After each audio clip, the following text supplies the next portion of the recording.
இப்போ சில வேர்ட்ஸை நம்ம பார்க்க போகிறோம். அதை ப்ராக்டிஸுக்காக இருக்கட்டும். பாருங்க, நா மா நாம். நாம் அப்படின்னு சொன்னீங்கன்னா பெயர். நா மா நாம். எப்படி சொல்லணும்? நாம். நாம் அப்படின்னா பெயர். ஃபார் எக்ஸாம்பிள், துமாரா நாம் கியா ஹே. துமாரா உன்னுடைய. நாம் அப்படின்னு சொன்னா பெயர். கியா ஹே என்ன. தாம் தா மா தாம். தா மா தாம். தாம் அப்படின்னு சொன்னா விலை.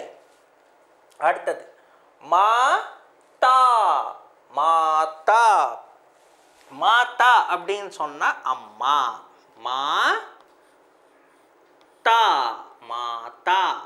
மாதா அப்படின்னு சொன்னா அம்மா. அடுத்தது மதி. மதி. மதி அப்படின்னு சொன்னா மனசு. ஓகேங்களா? மதி மதி. நெக்ஸ்ட் சீதா. சீதா எப்படி எழுதணும்? சீதா. சீதா. சீதான்றது ஒரு பெயர். இது கீதா. கீதா எப்படி? கா எழுதிட்டு தென் இப்படி போட்டுட்டு தா எழுதிட்டு கால் போட்டிங்கன்னா கீதா. கீதான்றதும் ஒரு பெயர். அடுத்தது தாதி. தாதி. தாதின்னா அப்பாவுடைய அம்மா, பாட்டி. தா தி. தாதி. தாதின்னா பாட்டி. அடுத்தது காதி. காதி. காதின்னா கதர். அதான் காதி ஷர்ட்ஸ்லாம் நம்ம சொல்கிறோம் இல்லையா? அதுதான் கதர் சட்டை, கதர் வேஷ்டின்னு சொல்கிறோமே, அந்த காதி அப்படின்றது. கா தி. காதி. நெக்ஸ்ட் கு ந. குண். கு ந. குண். குண் அப்படின்னு சொன்னால் குணம் அப்படின்னு நம்ம சொல்லுவோம். இப்போ திரும்பியும் ஒரு தடவை பார்ப்போம். நா மா நாம். நாம் அப்படின்னு சொன்னால் பெயர். தா மா தாம். தாம் அப்படின்னு சொன்னால் விலை. ஒரு பொருளோட விலை என்ன அப்படின்னு கேட்கறதுக்கு இஸ்கா தாம் கியா ஹே. இதுக்கு விலை என்ன, இல்லை தாம் கியா ஹே அப்படின்னு சொல்லி கேட்கலாம். விலை என்ன அப்படின்ற அர்த்தம். இப்போ ஏதாவது கடைக்கு போகிறீங்க, நீங்கள் விலையை பற்றி கேட்குறீங்கன்னா தா மா தாம். அடுத்தது மாதா. மாதா. மாதா. மாதா அப்படின்னு சொன்னால் அம்மா. ஸோ துமாரா மாதாஜி கஹா ஹே. உன்னுடைய அம்மா எங்க அப்படின்னு நம்ம கேட்குறோம் இல்லையா? அப்போ மாதா அப்படின்னு சொன்னால் அம்மா. மதி. மதி அப்படின்னு சொன்னால் மனசு, மைண்ட் அப்படின்றத நம்ம சொல்கிறோம். சீதா. சீதான்றது ஒரு பெயர். சீதாக்கோ புலாவோ. சீதாவை கூப்பிடு அப்படின்றது வார்த்தை. கீதா. கீதா இது பகவத்கீதாவும் நீங்கள் எடுத்துக்கலாம், இல்லை ஜென்ரலாக லேடிஸோடைய பேர் கீதாவாகவும் எடுத்துக்கலாம். தாதி. தாதி பாட்டி. மேரி தாதி முझे सारा कथाएं सुनाती है அப்படின்னு சொன்னா மேரி தாதி என்னுடைய பாட்டி. மேரி தாதி. மேரி என்னுடைய, தாதி பாட்டி. சாரி எல்லா விதமான, கதாயே கதைகள், சுனாதி சொல்லி கற்று சொல்வார்கள் அப்படின்றது அர்த்தம். காதி. காதி அப்படின்னு சொன்னா கதர், கதர்ன்னு சொல்றோம் இல்லையா அது. ஸோ அடுத்தது குண். குணம். ஹமே அச்சே குண் ஹோனா சாஹியே. ஸோ நமக்கு நல்ல குணங்கள் இருக்கணும் அப்படின்றது தான் இதோடைய அர்த்தம். குணம் அப்படின்றது ஹிந்தியில் குண். அடுத்தது குல். கு லா எப்படி எழுதணும்? கு லா குல். குல் அப்படின்னு சொன்னா மொத்தம். சுப் சு ப சுப். சுப் அப்படின்னு சொன்னா ஒரு அர்த்தம் வந்து சைலண்டா இரு, இன்னொரு அர்த்தம் சுப்புன்னா மறைச்சி வைக்கிறது. சுப் அப்படின்னு சொன்ன ஒரு இடத்துல சைலண்ட், சுப் ரஹோ அமைதியா இரு, சைலண்டா இருன்னு சொல்றோம் இல்லையா, அது. கஹா சுப்பா ஹே எங்க மறைச்சி வச்சிருக்க அப்படின்னு சொல்லும் போது என்ன, எங்க மறைச்சி வச்சிருக்க. இந்த சுப்பு இன்னொரு இடத்துல என்ன அர்த்தம், மறைத்தல். சூர் நம்ம சொல்லுவோமே, வீரன் சூரன் தீரன் எல்லாம் சொல்றோம் இல்லையா, அந்த சூரன்னு சொல்றது தான் சூர்னு சொல்லுவோம். சூ ரா சூர். அதுதான் மைசூர் என்ற பேருக்கு வந்து மைன்னா நான், சூர் அப்படின்னா சூரன். அந்த ஊருக்கு அந்த பேர் அதனால தான் வந்தது. ஸோ சூர் மைசூர், இங்க சூர். அதுவே சுர் அப்படின்னு சொன்னா, சுர் அப்படின்னு சொன்னா தேவன், தேவர்கள் அப்படின்றது அர்த்தம். சூருன்னு சொன்னா வீரன் தீரன் சொல்ற வார்த்தை. தூர் தா எழுதிட்டு தூர். தூர் அப்படின்னா தூரம். கூலி. அப்போ சில பேருக்கு வந்து நம்ம டெய்லி சேலரின்றது சொல்றவங்கள வந்து நம்ம கூலி அப்படின்னு நம்ம சொல்லுவோம். குருப்பா குரு, இது கா. கா கிட சி போட்டிங்கன்னா குரு, குருப்பா. கிருப்பா அப்படின்னு சொன்னா மகிமை அருள் அப்படின்னு, கிருபை அப்படின்லாம் சொல்றோம் இல்லையா, அது. ரே லா ரேல். ரேல் அப்படின்னு சொன்னா ட்ரெயின். ரே லா ரேல். நெக்ஸ்ட் தேஷ தேஷ். தேஷ்னா நாடு. லை லா லை லா அப்படின்னு சொன்னா பேரு. தே ஷா தேஷ், லை லா லைலா. லைலான்றது ஒரு பெயர். இப்போ பாருங்க, கு லா குல். குல் அப்படின்னு சொன்னா மொத்தம். மொத்தம் எவ்வளோ ஆச்சு அப்படின்னு சொல்லி கேட்போம். குல் கித்னா ஹுவா எவ்வளோ ஆச்சு அப்படின்னு நம்ம கேட்குறோம். சுப் சுப் ரஹோ. சூர் அப்படின்னு சொன்னா வீரன். ரமேஷ் ஏக் சூர் ஹே ரொம்ப வீரமானவன் அப்படின்னு அர்த்தம். யஹான் சே, யஹான் சே இங்கிருந்து, துமாரா கர் கித்னா தூர் ஹே இங்கிருந்து உன்னுடைய வீடு எவ்வளவு தூரம். யஹான் சேன்னா இங்கிருந்து, துமாரா கர் உன்னுடைய வீடு, துமாரான்னா உன்னுடைய, கர் வீடு, கித்னா எவ்வளவு, दूर है எவ்வளவு தூரம். आज हमें गोपाल को கூலி दिया அப்படின்னா நாம இன்னைக்கு கோபாலுக்கு கூலியை சம்பளத்தை கொடுத்தோம். कृपा यह भगवान की कृपा है.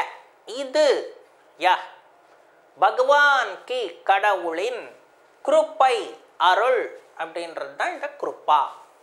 रेल रेल ठीक समय पर आया.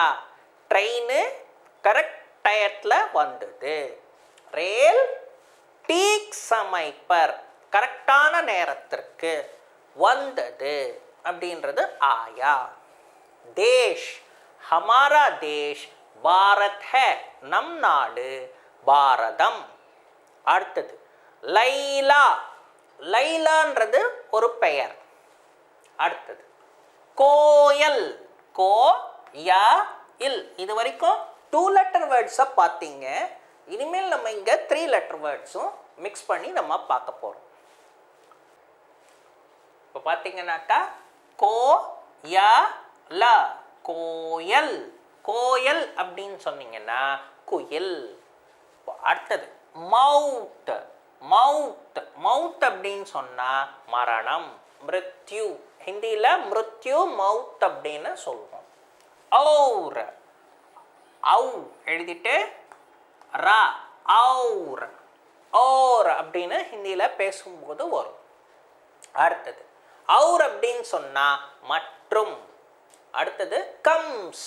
கம்ஸ் அப்படின்னு சொன்னா கம்சன் சொல்லி சொல்லுவோம் இல்லையா, அதுதான். அடுத்தது கம், ச, கம்ஸ். அடுத்தது த, தம், ட, தண்ட். தண்ட் அப்படின்னா தண்டனை. Cauchy, Cauchy. காஷி அப்படின்னு சொன்னீங்கன்னா நகரம். துக்கி, து கி, துக்கி. துக்கி அப்படின்னு சொன்னா துக்கமாக இருக்கிறது. கைசே, கை சே, கைசே. கைசேன்னா எப்படி. க நே ஷ, கணேஷ். க நே ஷ, கணேஷ். கணேஷ்ன்றது ஒரு பெயர். கணேஷ்ன்றது கடவுள், கடவுளுடைய பெயர். இப்போ கோயல். கோயல் அப்படின்னு சொன்னீங்கன்னாக்கா குயில். குயில், குயிலின் பாட்டு அழகாக இருக்கும், இல்லை இனிமையாக இருக்கும் அப்படின்னு சொல்லும்போது கோயல் கா கீத் மதுர் ஹே, மதுரமாக இருக்கும். மதுரம் அப்படின்னு சொன்னால் ரொம்ப இனிமையாக இருக்கும் அப்படின்றது அர்த்தம். இல்லை கோயல் கா ஸ்வர், அல்ல கோயல் கா கீத் மீட்டி ஹே, சிம்பிளாக சொல்கிறீங்கன்னா மீட்டி ஹே அப்படின்னு நம்ம சொல்லிக்கலாம். கோயல் கா கீத் மீட்டி ஹே. அப்போ குயில் பாட்டு இனிமையாக இருக்கும். மவுத். மவுத் அப்படின்னு சொன்னா மரணம். மேரி, மேரி மாதா கா மவுத் கல் ஹுவா அப்படின்னு நம்ம சொன்னா என்னுடைய அம்மாவின் மரணம் நேற்று நடந்தது. அடுத்தது ஔர். ஔர் அப்படின்னு சொல்லும்போது மற்றும். மற்றும் அப்படின்னு ராமு ஔர் சோமு காத்தா ஹே அப்படின்னு சொன்னா ராமுவும் சோமும் பாடிட்டு இருக்காங்க அப்படின்றது அர்த்தம். கம்ஸ். கிருஷ்ண கா மாமா கம்ஸ் ஹே, கிருஷ்ணனுடைய மாமா கம்சன். தண்ட். தண்ட் அப்படின்னா பனிஷ்மெண்ட். பனிஷ்மெண்ட்னு சொல்லும்போது தண்ட். இஸ்கா தண்ட் கியூ நஹி தியா, இவனுக்கு தண்டனை ஏன் கொடுக்கவில்லை. இஸ்கா தண்ட், இவனுக்கு. தண்ட் தண்டனை. கியூ ஏன், நஹி தியா கொடுக்கவில்லை அப்படின்னு அர்த்தம். Next Cauchy. காஷி ஏக் புண்ணிய க்ஷேத்ர ஹே. காஷி அப்படின்றது ஒரு ஊர். அந்த காஷி அப்படின்னு சொன்னா ஒரு புனிதமான ஸ்தலம் அப்படின்றது புண்ணிய க்ஷேத்ர ஹே அப்படின்றது அர்த்தம். துக்கி. துக்கி அப்படின்னா துக்கமாக அப்படின்றது. மேரே பாஸ் பைசா நஹி ஹே இஸ்லியே வே துக்கி ஹே, அவங்க கஷ்டப்படுறாங்க அப்படின்னு அர்த்தம். கைசே எப்படி. தும் கைசே ஹோ, நீ எப்படி இருக்கிறாய். ஆப் கைசே ஹே, நீங்க எப்படி இருக்கீங்க. ரமேஷ் கைசே ஹோ, ரமேஷ் எப்படி இருக்க. இந்த மாதிரி கைசே அப்படின்னா எப்படி. மை யஹான் சே கைசே சல் சக்தா ஹூ, நான் இங்கிருந்து. மை யஹான் சே இங்கிருந்து. கைசே எப்படி. சல் சக்தா ஹூ போக முடியும் அப்படின்றது அர்த்தம். கணேஷ். கணேஷ் அப்படின்னு சொன்னா கணேஷ் பிரதம் தேவதா ஹே, கணேஷ் தான் கடவுள்கள்ல முதன்மையான கடவுள் அப்படின்றது அர்த்தம். அடுத்த வார்த்தை மோகன். மோகன்ன்றது ஒரு பெயர். மகேஷ், மஹேஷ், மகேஷ். மோஹஇன், மோகன். அதாவது ஏன்னா லாஸ்ட்ல வர லெட்டர் உயிரெழுத்தா உயிர்மெய் எழுத்தா இருந்தாலும் புள்ளி வச்சு தான் நம்ம சொல்லணும். அதனால மோகன். மகேஷ். ராதிகா, ராதிகா. சுதாமா, இதெல்லாம் ஒரு பெயர்கள் தான். சுதாமா. சூரஜ், சூரஜ். கிருபாலு, கிருபாலு அப்படின்னு சொல்லும்போது ரொம்ப கிருபை, ரொம்ப தயவு செய்து அப்படின்லாம் நம்ம சொல்கிறோம் இல்லையா தமிழில், அந்த மாதிரி தயவு கூர்ந்து அப்படின்லாம் கொஞ்சம் ரொம்ப ரெக்வெஸ்ட் பண்ணுறது தான் கிருபாலு. தீவான், தீவான் அப்படின்னு சொன்னால் மினிஸ்டர்ஸ் கிட்ட இருக்கக்கூடிய பெரிய பெரிய ஆட்கள் தான் நம்ம தீவான்னு சொல்கிறோம். மதுரா, மதுரா. மதுரான்றது கிருஷ்ணருடைய ஜென்மபூமி. மதுரைன்னு சொன்னால் தமிழில் இருக்கிற ஊர். நாகூர், நாகூர்ன்றது நாகூர் தர்கான்னு சொல்கிறோமே அதுதான். உஜ்ஜைன், உஜ்ஜைன். கொச்சி, கொச்சின்னு சொல்கிறோமே அதுதான் கொச்சி. மைசூர், மைசூர். காஞ்சிபுரம், காஞ்சிபுரம். தூத்துக்குடி, தூத்துக்குடி. திருப்பதி, திருப்பதி. பண்டித், பண்டித் அப்படின்னு சொன்னால் பண்டிதர் அப்படின்னு சொல்கிறோமே அதுதான். குர்சி, குர்சி. குர்சின்னா சேர். பாஜார், பாசார். பாசார் அப்படின்னு சொன்னால் மார்க்கெட். இதுதான் இந்த வார்த்தைகள்.